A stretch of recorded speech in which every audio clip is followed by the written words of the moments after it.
بسم اللہ الرحمن الرحیم۔ دوستو، میں ہوں ڈاکٹر محمد شہباز اکمل اور آپ دیکھ رہے ہیں طلوع آشنائی۔ دوستو، غلط جملوں کی درستی کے لیے ہم نے ویڈیوز کا سلسلہ جاری کیا تھا، تو یہ ویڈیو ہماری اسی سلسلے کا دوسرا حصہ ہے۔ اگر آپ نے پہلا حصہ نہیں دیکھا تو پہلے حصے کا لنک بھی اسی ڈسکرپشن میں ہم نے ایڈ کیا ہے۔ ہمارے چینل کو اسی طرح پسند کرتے رہیں، ہمارے چینل کو سبسکرائب کریں، لائک کریں اور بیل آئیکن پریس کریں۔ چلتے ہیں غلط جملوں کی درستی کی جانب۔ نیکسٹ رول ہمارا ہے کہ کسی جملے میں ایک سے زیادہ اسم آئیں تو فعل ہمیشہ آخری اسم کی مناسبت سے آئے گا، اور یہ رول واحد جمع کے لیے بھی اپلائی ہوتا ہے اور مذکر و مؤنث کے لیے اپلائی ہوتا ہے۔ پورا جملہ آ رہا ہے چلتے ہوئے، اس میں بہت ساری چیزوں کا ذکر ہے، قلم کا، دوات کا، میز کا، کرسی کا، چارپائی کا۔ جو آخری اسم ہوگا، جملے کے آخر میں جو اسم استعمال ہوگا، واحد اور جمع کے حوالے سے بھی اسی اسم کو دیکھا جائے گا، مذکر اور مؤنث کے حوالے سے بھی اسی اسم کو دیکھا جائے گا۔ اب جیسے ایک جملہ ہے کہ ہم نے 4 قلم اور 1 کرسی خریدیں۔ اب دیکھیں، کرسی ایک ہے، واحد جمع کا جب ہم اس پہ اطلاق کریں گے تو کرسی آخری اسم ہے اور یہ ایک ہے، واحد ہے، تو ہم نے خریدیں کی جگہ خریدی لگا دیا۔ تو ہم نے فیصلہ کیسے کیا خریدی لگانے کا کہ آخری اسم جو کرسی تھا، اس کرسی کو دیکھ کے ہم نے کرسی، کیونکہ اسم واحد تھا اسی لیے اسم واحد لگا دیا، خریدی، اور مؤنث بھی ہے اس لیے یہاں چھوٹی یہ آخر میں آئی، خریدی۔ اگر ہم واحد جمع میں دیکھتے، 1 کرسی خریدی، واحد جمع میں بھی یہاں واحد ہی استعمال ہوگا۔ اب اگر ہم یہ دیکھیں کہ بعض جگہ ہم کہتے ہیں کہ آخری اسم، اس کو الٹا کر لیتے ہیں کہ ہم نے 1 کرسی اور 4 قلم، پھر آئے گا خریدے، کیونکہ قلم مذکر بھی ہے اور جمع بھی ہے، ایک سے زیادہ ہیں تو وہ جمع میں آئے گا 4 قلم۔ اور دوستو، یہ رول بھی اپنے گرہ میں باندھ لیں کہ عربی زبان میں 2 یعنی 1 واحد، 2 تثنیہ استعمال ہوتا ہے، جمع میں نہیں آتا۔ اگر 2 سے زیادہ ہوگا، 3 ہوگا، 4 5 6 سون زیادہ ہوگا تو وہ جمع میں آئے گا۔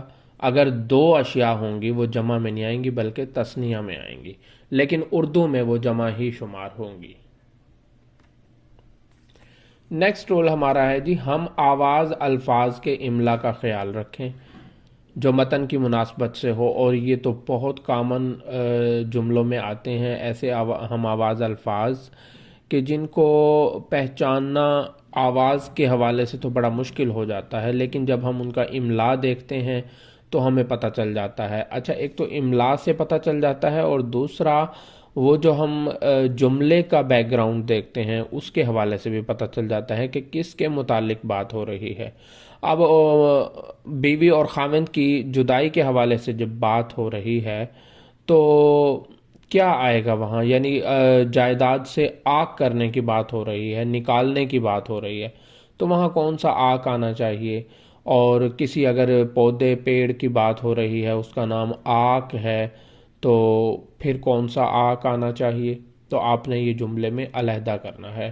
مثالیں کے ان کی ذیل میں نے یہ آپ کو 2 الفاظ دیے ہیں، ایک آک ہے، آواز میں دونوں ایک ہی ہیں، لیکن عین اور 2 نقطوں والے کاف سے جو آک لکھا گیا ہے اس کا مطلب ہے بے دخل کرنا، اور الف مد والے اور جو کتاب والے کاف سے جو آک لکھا گیا ہے یہ ایک پودے کا نام ہے، اس کے لیے یہ آک استعمال ہوتا ہے۔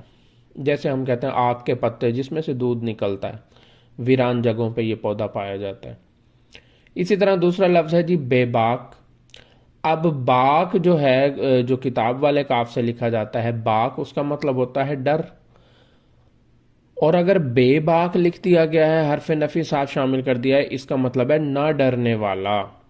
اور جو بے باک کینچی والے کاف سے لکھا جاتا ہے، 2 نقطوں والے کاف سے لکھا جاتا ہے، اس کا مطلب ہوتا ہے کہ فارغ التحصیل ہو جانا مطلب ہے گنگا نہا لینا، بے باک ہو جانا، پاک صاف ہو جانا۔ تو اس طرح کے جو ذو معنی الفاظ ہیں یا ہم آواز الفاظ ہیں اور ایک دوسرے سے آوازیں تو ملتی ہیں لیکن املا بھی نہیں ملتا، معنی بھی نہیں ملتے، تو ان الفاظ کا بھی آپ جملے میں خیال کریں گے۔ نیکسٹ رول ہے جی، غیر جاندار اور غیر مرئی الفاظ کی تذکیر و تانیث اہل زبان کے مطابق کریں۔ بہت ساری ایسی چیزیں ہیں جیسے جاندار کا تو ہمیں ڈیفرینشیٹ پتہ چل جاتا ہے کہ مذکر کون ہے مؤنث کون ہے، لیکن غیر جاندار چیزیں جو ہیں ان میں ہمیں دیکھنا پڑتا ہے، اس میں تذکیر و تانیث کے رول آپ دیکھ سکتے ہیں۔ وہ ہماری نیکسٹ ویڈیو جو ہے وہ تذکیر و تانیث کے رولز کے اوپر آئے گی کہ ہم کیسے کسی لفظ کو، کسی اسم کو مذکر میں اور مؤنث میں شمار کر سکتے ہیں۔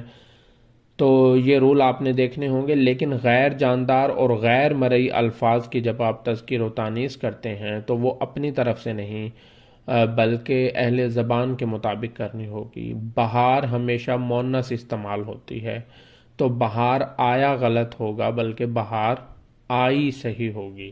فزیکل جو چیزیں پریزنٹ ہیں جیسے دروازہ، میز، کرسی، کھڑکی، ان کی بھی تذکیر و تانیث آپ نے کرنی ہوگی۔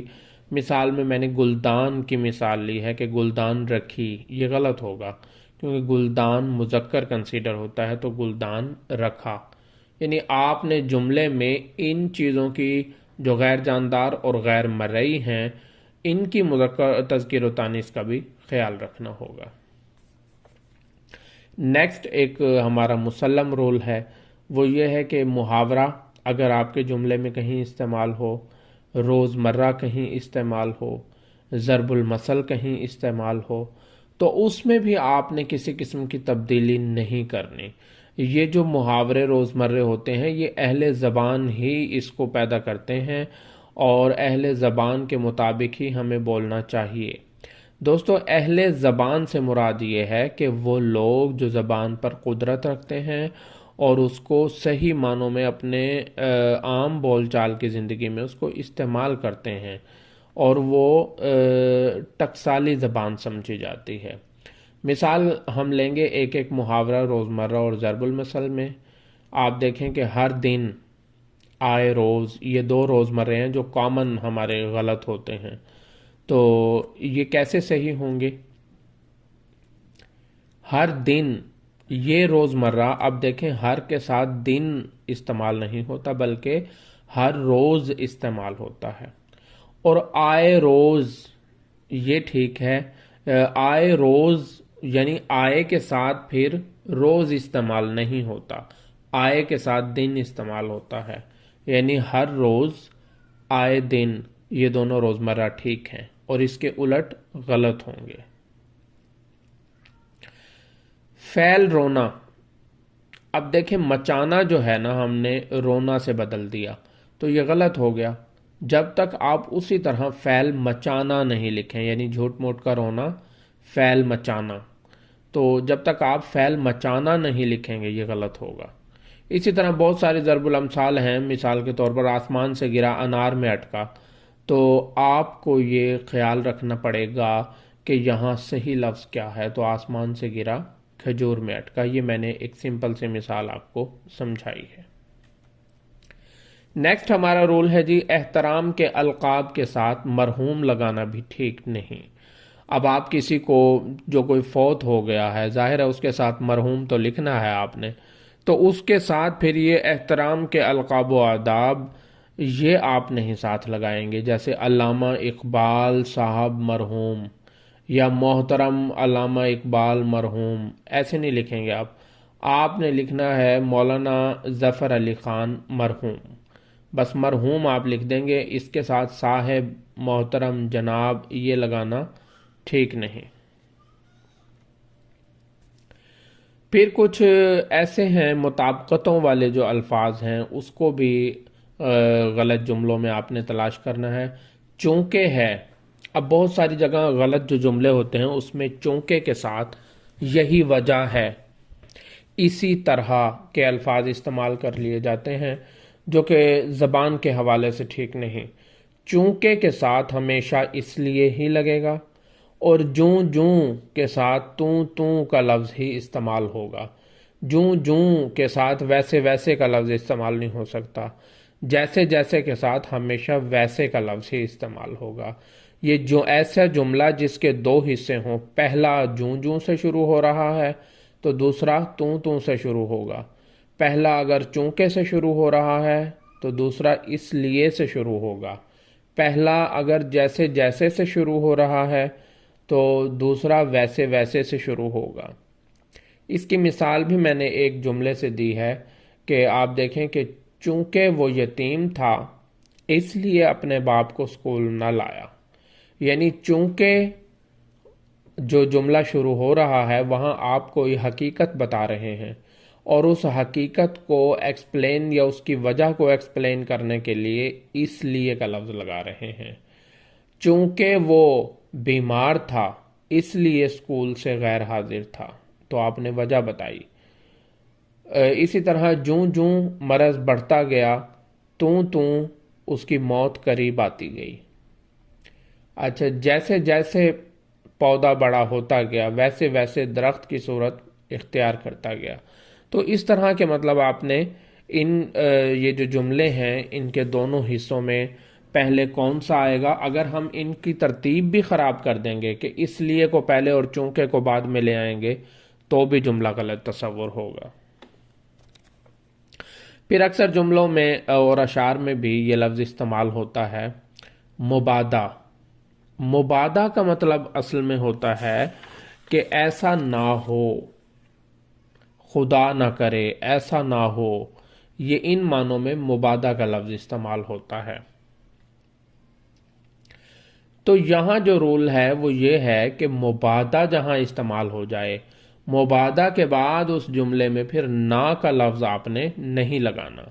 جیسے جلدی چلو مبادا دھوپ نہ چڑھ آئے، اب مبادا بھی ہے اور نہ بھی ہے تو نہ یہاں سے آپ کو ہٹانا ہوگا۔ جلدی چلو مبادا دھوپ چڑھ آئے، یعنی جلدی چلو ایسا نہ ہو کہ دھوپ چڑھ آئے، تو نہ تو اس مبادا کے اندر موجود ہے تو دوبارہ نہ لگانے کی ضرورت نہیں ہے۔ اب دوستو یہ تو تھے ہمارے چند قواعد اور چند اصول جن کو آپ دیکھ کر یاد کر سکتے ہیں، اور ان کی بنا پر آپ جملے کو غلط تصور دے سکتے ہیں اور اس کو درست بھی کر سکتے ہیں۔ لیکن پھر یہاں ایک سوال پیدا ہوتا ہے کہ دیے گئے جملے میں کس اقسام کی اغلاط ہو سکتی ہیں جس کی وجہ سے جملہ غلط تصور ہوتا ہے، یا دیے گئے جملے کو درست کرنے کے لیے کن چیزوں کو جملے میں تلاش کیا جا سکتا ہے۔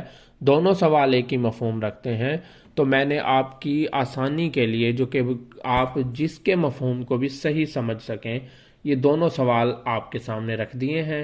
جب آپ کو جملے دیے جائیں گے کہ ان کو درست کریں تو آپ نے ان میں کیا چیزیں دیکھنی ہے کہ میں نے کیا چیزیں ٹھیک کرنی ہے، تو آپ نے مندرجہ ذیل یہ چیزیں آپ نے ملاحظہ کرنی ہے اس جملے میں کہ الفاظ کا املا ٹھیک ہے۔ سب سے پہلے آپ اس جملے کو پڑھیں اور اس میں دیکھیں کہ تمام الفاظ کا املا کیسا ہے، املا ٹھیک ہے۔ پھر آپ اس میں الفاظ کو دیکھیں کہ اس میں واحد اور جمع کا استعمال ٹھیک کیا گیا ہے، جیسا میں نے آپ کو پیچھے بتایا اصول و ضوابط میں اس کے مطابق واحد جمع اور مذکر اور مؤنث کا استعمال کیا گیا ہے۔ تو اگر کیا گیا ہے تو پھر آپ مزید اگلی چیز پہ دیکھیں، اس میں کوئی زائد یا متشابہ الفاظ تو استعمال نہیں کیے گئے، مطلب کہ جہاں آک عین الف آ اور قاف کا استعمال کرنا تھا وہاں الف مد اور قاف کتاب والے کا تو استعمال نہیں کیا گیا، یا کسی کا حرف کا زائد استعمال تو نہیں کیا گیا، یعنی ایک ہی لفظ کو دو دو بار اس کی تکرار تو نہیں کی گئی۔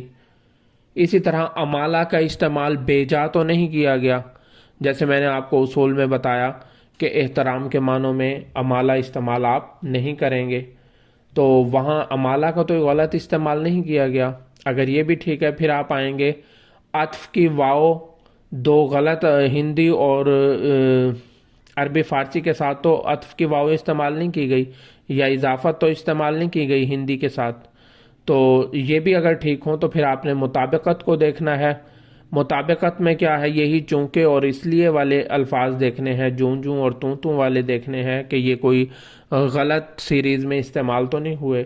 پھر آپ نے نے اور کو کا استعمال دیکھنا ہے، یہ حروف جار ہیں دونوں، یہ تو وہاں جملے میں غلط نہیں ہے۔ پھر آخر میں سب چیزیں ٹھیک ہوں تو آپ نے دیکھنا ہے کہ جملے میں محاورہ، روزمرہ اور ضرب الامثال، کیا یہ دونوں چیزیں صحیح، تینوں چیزیں صحیح استعمال کی گئی ہیں یا نہیں۔ اگر ان تمام چیزوں کا خیال جملے میں رکھا گیا ہے تو پھر وہ جملہ درست ہے، غلط نہیں ہے۔ اور اگر ان میں سے کسی میں بھی جملہ گڑبڑ ہے، کوئی بھی چیز ان میں سے جملے کے اندر گڑبڑ ہے تو وہ جملہ غلط ہوگا اور اس کی درستی آپ آسانی سے کر دیں گے۔ جب آپ کو وہ چیز فائنڈ آؤٹ ہو جائے گی کہ آخر غلطی کہاں پر ہے تو پھر آپ اس کو آرام سے فالو کر لیں گے۔ تو اس کے آخر میں آپ ضرور دیکھیے گا کہ ہم نے کچھ مثالیں کچھ بکس سے اکٹھی کر کر غلط جملوں کی مثالیں اور مختلف چیزیں آپ کے اس حوالے سے ڈالی ہوئی ہیں، وہ آپ ضرور دیکھیے گا اور اس کے بعد ہمارے چینل کا خوب خیال رکھیے گا۔ بہت شکریہ۔